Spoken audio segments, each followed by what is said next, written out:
Assalamualaikum warahmatullahi wabarakatuh. Halo, saya Dr. Hendra Handoko. Apakah Anda atau orang yang Anda sayangi itu mungkin punya profil lipid atau LDL dan trigliseridnya tinggi sementara HDL-nya rendah? Atau salah satunya? Nah, banyak sekali pertanyaan setelah kemarin-kemarin kita sering bahas tentang kolesterol ya, LDL, trigliserid. Gimana sih caranya menurunkan LDL dan trigliserid dan meningkatkan HDL tanpa harus mengkonsumsi misalkan obat-obatan untuk penurun lemak yang seperti sudah kita bahas sebelumnya. Obat-obat penurun lemak itu bagus pada kondisi-kondisi yang memang harus pakai obat. Misalkan LDL dan trigliseridnya sangat-sangat tinggi dan bisa membahayakan, bisa membuat sumbatan di pembuluh darah dan akhirnya nanti bisa sakit jantung atau serangan jantung dan stroke. Terus misalkan ada penyumbatan pembuluh darah di kaki, di tangan, dan di tempat-tempat lain. Itu yang kita tidak inginkan.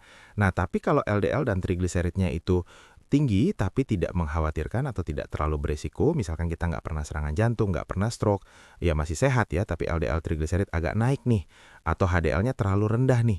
Nah, gimana caranya kita supaya bisa perbaiki tanpa harus minum obat-obatan yang tadi, yang statin dan sebagainya? Bisa nggak? Bisa ternyata. Nah, pengen tahu jawabannya apa? Kita akan bahas makanan apa, terutama di pagi hari, karena banyak yang nanya, dok sarapan apa yang bagus?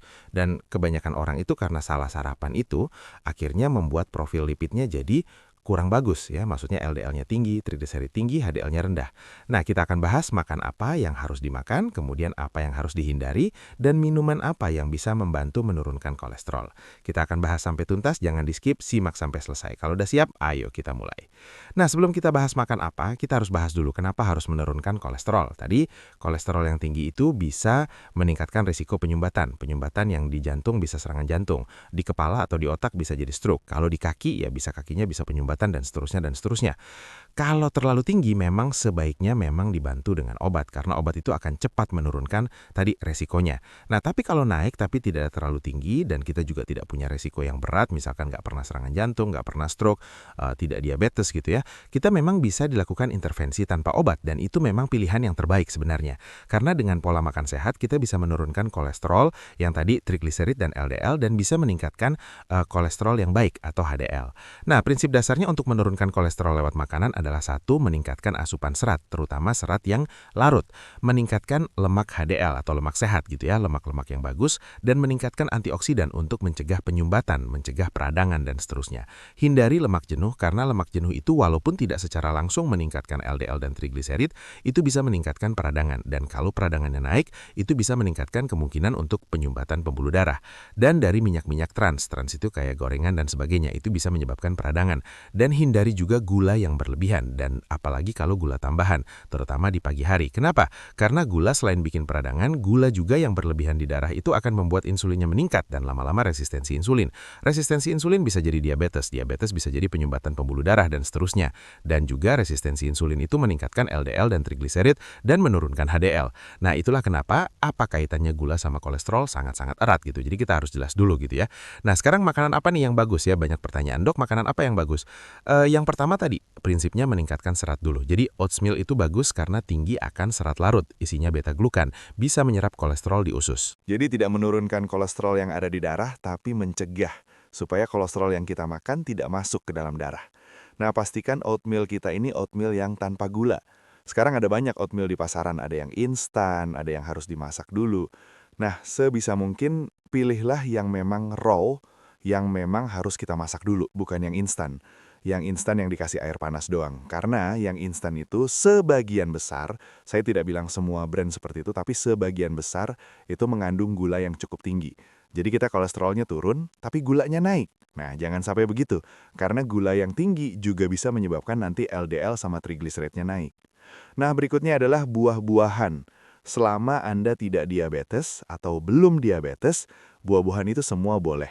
Tapi kalau Anda sudah diabetes, memang ada buah-buahan tertentu yang harus diawasi. Dan memang kita batasi jumlahnya. Gitu. Misalkan yang aman juga buat diabetes, misalkan apel, pir, kemudian jeruk. Tapi ada beberapa jeruk yang memang untuk penderita diabetes sebaiknya dikurangi atau dibatasi. Ya, apel, pir, dan jeruk ini bagus karena mengandung pektin. Pektin itu serat larut, dan serat larut tadi sama seperti oatmeal juga, itu menahan kolesterol di usus. Kemudian ada buah-buahan beri kayak stroberi, blueberry, blackberry. ini kayak antioksidan. Jadi antioksidan yang tinggi mencegah peradangan. Kalau peradangannya tidak terjadi, penyumbatan atau perlukaan di pembuluh darah yang mengakibatkan penyumbatan itu tidak terjadi. Berikutnya adalah kacang-kacangan, misalkan almond, kenari, ya, kacang tanah juga boleh, gitu. Karena tinggi akan lemak sehat, meningkatkan nanti HDL dan menurunkan LDL. Jadi semakin banyak kita mengkonsumsi lemak yang sehat, itu HDL-nya akan naik. Dan HDL itu ternyata berkompetisi juga dengan LDL. Jadi kalau HDL-nya bagus, itu biasanya LDL dan trigliserid itu akan turun. Nah, konsumsilah secukupnya. Karena banyak orang, waktu saya pernah bikin video tentang kacang, ya boleh cemilan yang sehat itu banyak orang makan kacang berlebihan. Jadi makannya banyak gitu. Harusnya aman, jadi menimbulkan penyakit baru. Misalkan asam uratnya naik, atau tadi banyak masalah baru gitu ya. Jadi yang seberapa banyak sih sehari? Nah, yang disarankan itu sebenarnya satu jari ibu jari gini, tapi paling banyak sehari itu 1 genggam. Jadi kalau Anda ambil segenggam, cukup itu untuk sehari, bukan untuk sekali makan. Banyak orang begitu dibilang kacang itu bagus, itu makannya kacang terus untuk sambil nonton TV atau apa. Nggak dirasa, lama-lama mungkin udah 10 genggam yang dimakan, itu malah jadi masalah baru. Berikutnya adalah buah yang sangat bagus juga karena mengandung lemak tak jenuh tunggal, yaitu alpukat. Nah, alpukat itu biasanya HDL-nya akan meningkat baik sekali gitu kalau Anda banyak makan alpukat. LDL dan trigliserid akan turun gitu. Kalau nggak percaya dibuktikan aja gitu ya. Kemudian biji-bijian utuh. Contoh misalkan kalau Anda pakai roti gandum, pilihlah yang gandumnya misalkan di atas 70%. Kebanyakan roti gandum yang dijual di pasaran, terutama di minimarket, itu kandungan gandumnya mungkin hanya 10%. Kenapa? Karena ya gandum itu satu harganya yang utuh ya, itu harganya tidak murah. Yang kedua rasanya keras. Jadi kalau roti gandumnya banyak itu biasanya lebih keras dan orang Indonesia itu tidak suka roti yang keras gitu. Atau granula, granula juga boleh ya. Pastikan granula yang Anda beli bukan yang instan juga. Kalau yang instan biasanya tinggi gula juga gitu. Nah, selain itu ada apa lagi? Satu lagi adalah suplemen, suplemen omega 3. Jadi kalau omega 3 Anda konsumsi itu biasanya akan memperbaiki profil lipid juga. Apalagi kalau Anda tambah lagi misalkan dengan minyak zaitun. Jadi omega 3, minyak zaitun, alpukat itu sangat baik sekali untuk dikonsumsi setiap hari untuk memperbaiki profil lipid. Nah, berikutnya minuman nih. Minuman apa yang bisa membantu menurunkan kolesterol? Nah, yang sudah dibuktikan banyak penelitiannya juga adalah teh hijau. Teh hijau yang matcha atau yang Jepang ya. Kenapa? Karena tinggi antioksidan bisa mengurangi LDL, kadar LDL-nya akan turun. Anda bisa bikin misalkan, malas nih minum teh, bisa bikin smoothie.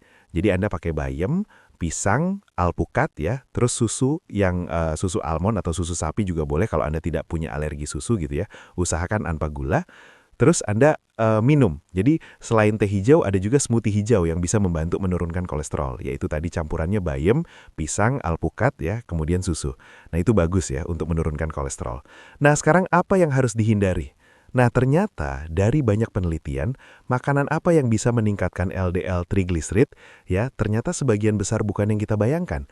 Yang kita bayangkan kan, wah makan telur, kuning telur ini bahaya. Ternyata bukan. Ternyata adalah satu, roti-rotian, terutama yang pastry-pastry itu, kayak misalkan roti croissant, terus Danish cookies gitu ya, Danish pastry gitu. Itu roti putih dan makanan yang tinggi gula lainnya. Itu justru malah meningkatkan LDL dan trigliserid. Ya, jadi kalau kita makan telur, kuning telur nggak usah khawatir. Justru malah yang roti-rotian itu yang meningkatkan. Ya, kalau di Indonesia mungkin ya bubur ayam, maksudnya yang bubur nasi gitu ya. Nah, di Indonesia lagi ada khasnya. Biasanya orang-orang itu kalau pagi itu sukanya makan gorengan. Dan ternyata gorengan atau makanan tinggi lemak jenuh itu tadi meningkatkan peradangan. Peradangan yang tinggi itu biasanya memicu LDL dan trigliserid. Jadi bukan karena kita makan gorengan kemudian lemaknya naik karena gorengannya, bukan. Tapi peradangan yang disebabkan oleh gorengan itu yang meningkatkan LDL dan trigliserid. Kemudian minuman manis, misalkan kopi, kemudian teh yang pakai gula gitu ya. Nah kalau kopi teh nggak pakai gula nggak apa-apa, nggak akan meningkatkan. Tapi intinya adalah manisnya itu, gulanya. Jadi kalau Anda minum soda atau minum jus yang pakai gula gitu ya, terus kemudian kopi atau teh yang pakai gula atau kopi yang pakai trimer, itu juga meningkatkan LDL dan trigliserid. Nah, berikutnya gimana membiasakan pola makan sehat nih? Kita udah tahu nih, makan apa yang oke, makan apa yang kurang oke.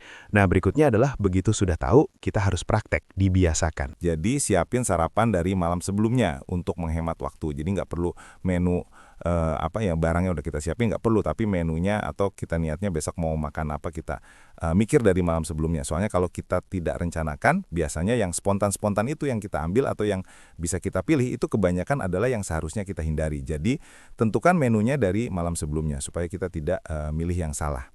Jadi mulailah dengan porsi kecil. Kalau Anda tidak biasa misalkan makan makanan yang sehat, misalkan alpukat atau oatmeal atau apa gitu ya, terus biasa makannya langsung yang misalkan tadi gorengan apa segala macam, kita ubahnya pelan-pelan dulu. Misalnya gorengannya tetap terus, tapi ditambahin dengan makanan yang sehat gitu. Terus ditambahin secara bertahap yang sehatnya, supaya lama-lama lebih dominan yang sehatnya daripada yang kurang sehat. Lama-lama kita akan terbiasa untuk makan makanan yang sehat, dan makanan yang kurang sehat kita bisa hindari. Jadi buat sarapan yang semenarik mungkin dengan menambahkan topping, misalkan buah atau biji-bijian. Misalkan oatmeal kan terlalu plain, bisa ditambahin buah, misalkan tadi apel gitu. Terus alpukat atau yang lainnya. Jadi supaya tidak bosan dan tidak berselera gitu ya. Nah, yang harus diingat adalah setiap kita makan, diingat selain menunya apa, gizinya apa, yang diingat adalah manfaat jangka pendek dan jangka panjang. Jangka pendeknya tentu menurunkan tadi LDL dan trigliserid secara alami, dan itu bisa membantu kita mengurangi risiko serangan jantung ya. Nah, selain juga mungkin dalam jangka menengahnya berat badan kita akan lebih ideal kalau misalkan berat badannya turun gitu ya. Terus energinya jauh lebih lama bertahannya sepanjang hari dibandingkan kita makan makanan yang tadi pastry, kemudian gorengan. Itu biasanya segar sebentar, terus nanti udah mulai siang, udah mulai lapar atau udah mulai ngantuk. Tapi kalau kita makan makanan yang sehat, biasanya itu tidak cepat lapar dan energinya tetap ada. Dan yang manfaat jangka panjang ya tentu saja meningkatkan kesehatan pembuluh darah supaya tidak terjadi sumbatan. Jadi jantung, serangan jantung, stroke, kemudian penyumbatan pembuluh darah kaki dan lain-lain itu bisa dicegah. Nah, kira-kira itu makanan-makanan apa yang harus kita makan dan apa yang harus kita hindari, terutama di pagi hari, untuk memperbaiki profil lipid kita. Terima kasih sudah menyimak, semoga bermanfaat. Saya Dr. Hendra, wassalamualaikum warahmatullahi wabarakatuh. Terima kasih telah menonton hingga selesai. Jangan lupa tulis pendapat Anda di kolom komentar. Saya Dr. Hendra, dan saya sangat senang bisa belajar dan berbagi dengan Anda. Salam hidup sehat dan mulia. Jangan lupa tekan tombol like, subscribe, lonceng notifikasi, sehingga Anda tidak akan melewatkan ilmu berguna lainnya dari kami. Sampai jumpa di video berikutnya.